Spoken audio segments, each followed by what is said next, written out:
Il y a une chose que les médias français ne vous parlent pas et qui est pourtant absolument essentielle pour comprendre la guerre en Palestine, c'est à propos du Hamas. Bon, t'as déjà entendu parler de la version officielle, le Hamas ce sont des terroristes qui s'attaquent à des juifs parce qu'ils sont juifs et il faut les condamner, et puis vu que Mélenchon les condamne pas, bah lui il est antisémite, voilà, tu connais la chanson, il la répète en boucle à la télévision et à la radio depuis samedi. Si tu dis plus que ça ou si tu dis moins que ça, eh ben tu es éjecté de l'arc républicain et tout le monde magiquement a le droit de t'insulter dans les médias sans que ça ne dérange personne. Sauf que le problème c'est que si tu tiens ce discours, tu ne fais en réalité que répéter en boucle la propagande de l'État d'Israël, et comme vous allez le voir, cette propagande-là, elle ne tient pas du tout face aux faits et à l'histoire. Et on va déjà commencer avec l'évidence qui met à terre la propagande de l'État israélien. Si des jeunes de Gaza rejoignent le Hamas, ce n'est pas par hasard. Il y a eu des décennies de colonisation, d'assassinats, d'humiliations organisées jour après jour par l'État d'Israël. Toutes les solutions pacifiques ont été tentées par les Palestiniens. Élections, pétitions, manifestations, révoltes, boycotts, rien n'a fonctionné. Les dernières intifadas, c'est juste des pierres balancées sur des tanks, sur l'une des plus grandes armées du monde, qui les a bien sûr réprimées. Et ça fait des années et des années que l'État israélien organise un blocus et des bombardements contre les infrastructures de Gaza qui condamnent les Gazaouis à une pauvreté extrême. Un jeune sur deux est sans emploi, aucune entreprise ne s'installe évidemment là-bas et 80% des Gazaouis dépendent de l'aide internationale. La bande de Gaza, en réalité, c'est une prison à ciel ouvert. Tout ça, l'État d'Israël le fait en toute illégalité, malgré les déclarations de l'ONU. Rien n'arrête l'État d'Israël. Il y a donc des générations de Palestiniens qui accumulent les échecs et les colères contre les colons surarmés qui possèdent 150 000 soldats, 450 000 réservistes, 2600 chars, 6 sous-marins, 14 navires de guerre, 145 avions de combat et 215 hélicoptères avec des missiles haute technologie. Donc résultat, évidemment, l'État israélien broie par son armée et par ses crimes de guerre toute résistance palestinienne pour maintenir sa colonisation et maintenir l'injustice. Alors évidemment, dans ce contexte-là, oui, évidemment, le discours du Hamas qui propose une révolte armée convainc les jeunes, évidemment que ça convainc les jeunes. Mais ce contexte-là, c'est l'État d'Israël qui en est responsable. C'est lui qui aurait pu choisir il y a des années de cela des solutions pour la paix avec par exemple la solution des deux États ou alors un État multiethnique et égalitaire. Mais l'État d'Israélien a refusé jour après jour et a maintenu toutes les conditions pour que la guerre continue et éclate aujourd'hui contre la population israélienne et contre la population palestinienne qui en paye aujourd'hui le prix. L'État d'Israël est responsable de cette situation. C'est pour ça qu'on ne peut pas parler de la guerre palestinienne sans parler de la colonisation israélienne sur les terres de Palestine qui dure depuis des années. C'est évident. Et pourtant, je vous jure que c'est présent nulle part dans les médias. Mais ça, peut-être que vous le savez déjà, mais ce que vous ne savez peut-être pas, c'est qu'en réalité, il n'y a pas d'opposition entre le Hamas et l'État israélien. Ils voudraient nous faire croire que oui, c'est le Hamas contre le... Non, le Hamas est la créature de l'État d'Israël. Déjà, ce qu'il faut savoir, c'est que les organisations islamistes à Gaza n'étaient pas à l'origine armées ni orientées même contre l'État d'Israël. Ils se contentaient d'actions religieuses et surtout de lutte contre les militants communistes révolutionnaires de Palestine. Pour cette dernière raison, l'État d'Israël les a laissés être financés par le royaume saoudien pour pouvoir mieux saboter les mouvements révolutionnaires palestiniens et permettre à l'État d'Israël de mieux contrôler la région. Par cette décision de l'État israélien, le nombre de mosquées passe de 200 à 600 à Gaza, avec des institutions comme l'université islamique qui devient le lieu de la formation des militants religieux. Suite à la seconde intifada, c'est un petit peu la merde à la bande de Gaza et donc Israël, enfin l'État israélien, c'est important de le préciser, se retire officiellement de la bande de Gaza et il y a des élections qui sont organisées où le Hamas, issu de ces mêmes organisations islamiques poussé et soutenu par l'État d'Israël, remporte les élections. Et c'est quand même important de noter qu'en 2006, la victoire, elle n'est pas écrasante, hein. C'est 45% pour le Hamas et 55% pour les autres organisations laïques qui étaient divisées. Et ça, c'est une grande répétition de ce qui s'est passé de très nombreuses fois avec d'autres peuples d'Afrique et du Moyen-Orient, où en gros le bloc états-unien préfère mettre n'importe qui au pouvoir tant que ce n'est pas des révolutionnaires qui nuisent directement à ses intérêts. Donc là déjà, placer l'État israélien en tant que victime, quand on sait que c'est lui qui crée les conditions de la guerre et que c'est lui qui a soutenu les mouvements islamistes terroristes en Palestine, c'est quand même pas mal. Mais vous allez voir qu'il y a d'autres choses intéressantes. Lorsque Julian Assange publie en 2010 les transmissions écrites secret défense de la diplomatie états-unienne, on trouve des rapports concernant Israël. On y apprend que l'État d'Israël a soutenu le Hamas pour prendre le contrôle de la bande de Gaza, précisant que cela permettrait à Israël de considérer Gaza comme un État ennemi et donc de permettre de justifier la répression contre Gaza. Et même si le Hamas est un allié de l'Iran,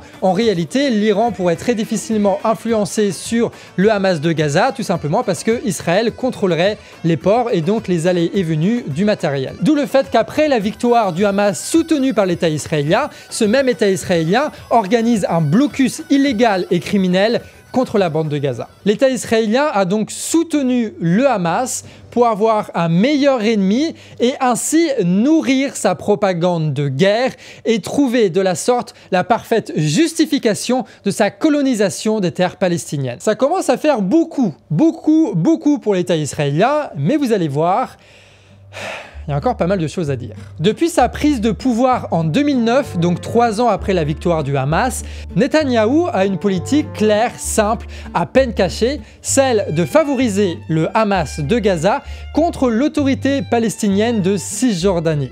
Parce que vous savez qu'avec la colonisation, tu as en gros la Cisjordanie avec des territoires éclatés qui appartiennent donc à l'autorité palestinienne et tu as la bande de Gaza qui est sous contrôle du Hamas. Et donc l'idée c'était de diviser les Palestiniens en 2 camps, le Hamas d'un côté, l'autorité palestinienne gérée par le Fatah de l'autre, pour empêcher définitivement leur union et enterrer la solution à 2 États, tout simplement parce que l'État palestinien est impossible si les Palestiniens sont divisés. Et donc, après le soutien des islamistes par Israël pour lutter contre les révolutionnaires palestiniens, puis le soutien de l'État d'Israël au Hamas pour diviser le peuple palestinien, nous avons maintenant un nouveau Premier ministre qui va lancer une politique de renforcement du Hamas. Entre 2012 et 2019, l'État d'Israël a autorisé le financement du Hamas par le Qatar à hauteur de 500 millions de dollars. Et encore une fois, il a fait ça de manière planifiée,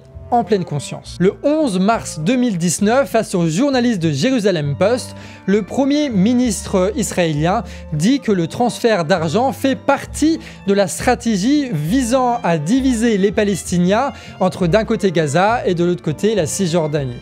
Et surtout, il dit que quiconque s'oppose à la création d'un État palestinien doit soutenir le transfert d'argent du Qatar vers le Hamas. De cette façon, nous déjouerons la création d'un État palestinien. Et on va enfoncer le clou, hein. Quelques semaines plus tard, face à des journalistes de Inet, cette fois, tu as un proche du pouvoir et le général des armées, dont je ne vais pas dire le nom parce que je vais très mal le prononcer, qui a déclaré ceci. Nous devons dire la vérité. La stratégie de Netanyahou est d'empêcher l'option de 2 États. Et il fait donc du Hamas son partenaire le plus proche. Le Hamas est ouvertement un ennemi, en secret, c'est un allié. Et tu as aussi un journal israélien, dont je vous affiche le nom, qui a écrit ces lignes-là il y a quelques jours seulement. Il vaut la peine de s'attarder sur la signification horrifiante de ces propos. Le Premier ministre israélien lui-même a cultivé sciemment l'un des ennemis les plus acharnés et les plus fanatiques d'Israël, un ennemi dont l'objectif déclaré est de détruire le pays.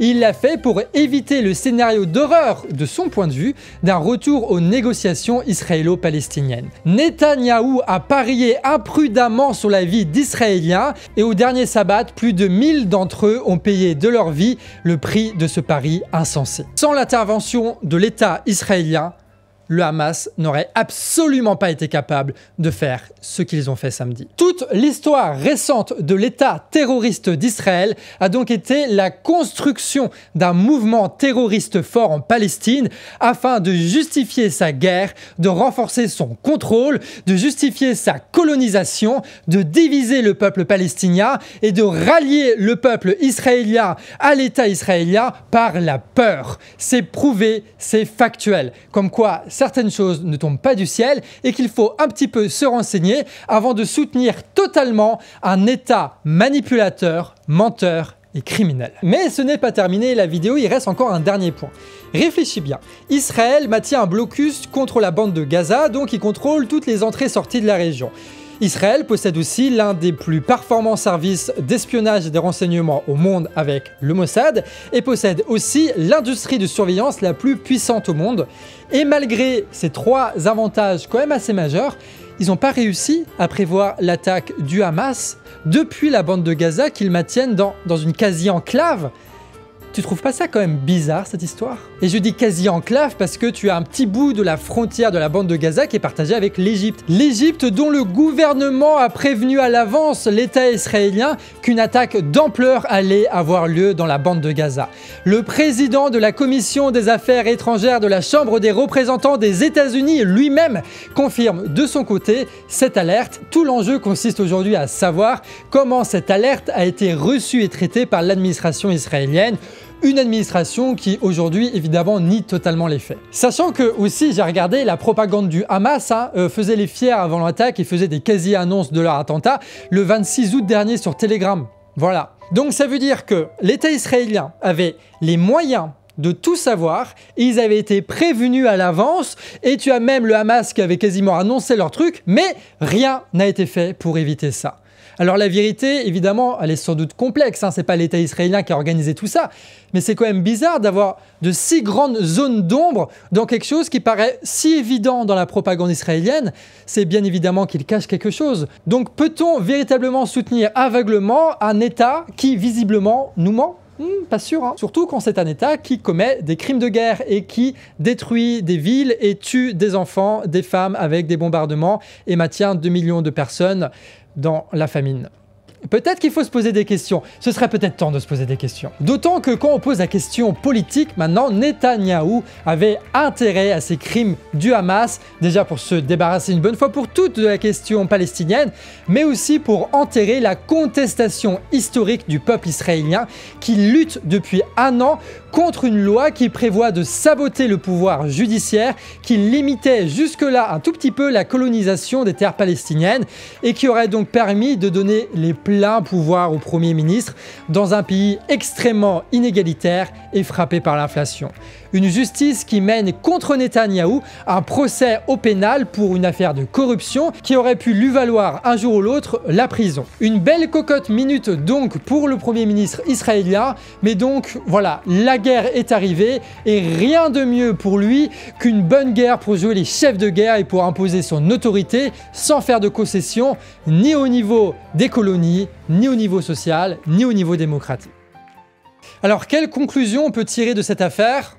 Déjà que les Palestiniens et les Israéliens sont tous des victimes d'une guerre qui n'a que trop duré. Mais l'État israélien, lui, n'est pas la victime de cette guerre-là. Il est un acteur déterminant d'un drame qui s'est ficelé ces dernières décennies et qui a pris une tournure dramatique à partir de samedi dernier. Et ne pas parler de cette responsabilité de l'État d'Israël d'évacuer la question en ne faisant que répéter la même propagande de guerre ne fait que donner un blanc-seing à un État corrompu, menteur et criminel pour massacrer des Palestiniens. On ne doit pas faire confiance à l'État israélien. Ils vont commettre des crimes de guerre et aggraver la situation sans rien régler du conflit palestinien. La seule chose qu'ils vont faire, c'est nous entraîner tous ensemble dans une guerre mondiale qu'aucun peuple ne veut. D'où l'importance de rappeler le contexte, l'histoire et les enjeux qui se cachent derrière les crimes de guerre qui sont commis depuis samedi et de répéter encore et encore cette vérité-là malgré le poison des propagateurs de haine et de guerre présents partout dans nos médias. Nous devons comprendre les mécanismes de la guerre pour pouvoir les enrayer et éviter le pire. c'est parce que nous détestons la guerre que nous voulons comprendre d'où elle vient. Et comme dirait Julian Assange, pour ceux qui ont suivi l'histoire, les guerres ne sont possibles qu'avec le mensonge. Donc la paix nécessite la vérité. Et nous devons tous ensemble lutter contre les propagandes, les mensonges et les complots de nos dirigeants pour éviter le pire. L'enjeu de la guerre en Palestine, c'est pas juste de se forger une opinion et de se défoncer avec celui qui a une opinion opposée à la tienne. L'enjeu de la guerre de Palestine, c'est de comprendre les mécanismes de guerre et d'éviter le pire, d'éviter ce qu'on va regretter des générations durant si on ne fait rien. Et si l'État israélien est responsable de cette situation, l'État français est complice en soutenant l'État israélien sans lui imposer quoi que ce soit. Donc si on veut nous-mêmes régler les affaires en France, il va falloir s'occuper de celui qui crèche à l'Élysée, prendre le pouvoir, gérer nous-mêmes les affaires et essayer de participer à un monde meilleur partout. Et petit mot aussi, je profite de cette tribune-là, force à tous ceux qui tiennent cette ligne-là, et je veux le préciser, à certains militants, certains députés, certains leaders de la France Insoumise, qui sont les seuls dans les médias à ne pas répéter mot pour mot la propagande de l'État israélien et qui se font salir pour ça. Mais ce qui est bien dans ces moments-là, c'est que ça sépare le bon grain de l'ivraie, tu vois, genre les gens qui se font bouffer tout cru par la propagande de guerre, tu vois, qui ne font que répéter la même chose, les mêmes mensonges sans même réfléchir un seul instant, qui n'ont pas le courage de s'opposer à ça, et ceux qui arrivent à se montrer forts, solides, conquérants, même dans ces moments difficiles, et qui se montrent dignes et à la hauteur du moment historique. Bref, j'espère que cette vidéo t'a plu, pense à la partager un maximum pour qu'un maximum de gens puissent la voir, qu'on puisse essayer de lutter contre cette propagande de guerre. Pense à t'abonner aussi à la chaîne Actu Réfractaire, on parle tous les jours de la situation en Palestine et de son évolution. Et si tu trouves nos travail utile, sache qu'il n'est possible que parce que avant toi, tu as des gens qui ont financé le canard, qui nous a permis de former une équipe qui aujourd'hui peut se mobiliser sur la guerre de Palestine. Donc tu trouveras en description un lien Tipeee qui va nous permettre de garder notre indépendance totale. Sur ce, amis réfractaires, abat toutes les propagandes de guerre et nous allons construire la paix seulement si on fait les bons choix et qu'on travaille bien. Allez, à la prochaine.